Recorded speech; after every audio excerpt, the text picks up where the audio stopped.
This seems to be a theme that is running through the most recent episodes of our podcast. Really? This idea of using art, using creativity to process or get through or understand something that makes them feel unsafe in a safe way. In a way that doesn't... Very therapy, isn't it? Very therapy. Very therapy. Speaking of therapy, we would love to talk to you about your experiences of therapy, because you are currently going through EMDR. Is that correct? I am. Would you mind explaining what EMDR is? I absolutely can. And would you mind talking about your experiences? I definitely could. I keep accidentally calling it EDM, which very different. Is very different. Very different. I always, like, it just slips out. I'm not a big EDM fan, personally.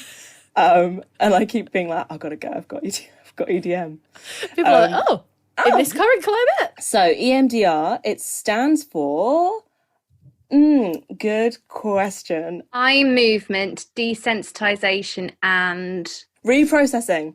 Very good knowledge. So actually, you probably know about it already, but just in case there are people who don't know about it, it is a form of therapy which is a bit freaky, I would probably describe it as, just in terms of, you know about talking therapy, you know about CBT, you know, you expect like lying on the sofa and talking to your therapist when you imagine therapy. EMDR is not that. EMDR is thinking of a traumatic memory, reconjuring it so that you become distressed and potentially triggered again, bringing you back to that space. And then doing what I call the brownie promise. So my therapist, we do it over Zoom because I've started this therapy during COVID.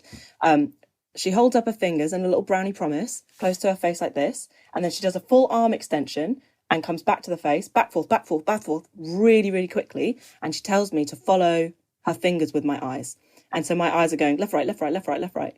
And that process forces the brain to stimulate the left side, the right side, the left side, the right side, which in turn processes that memory which has got stuck. So, sorry, I should have preceded this by saying EMDR is a form of therapy used for people who experience post-traumatic stress syndrome or PTSD.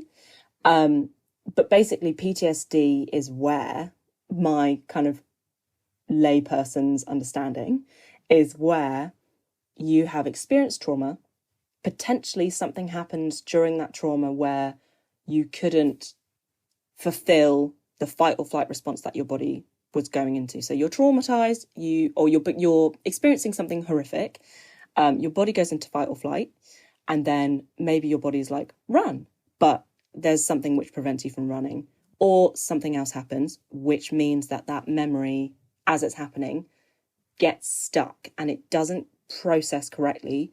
You basically are like a record that is stuck.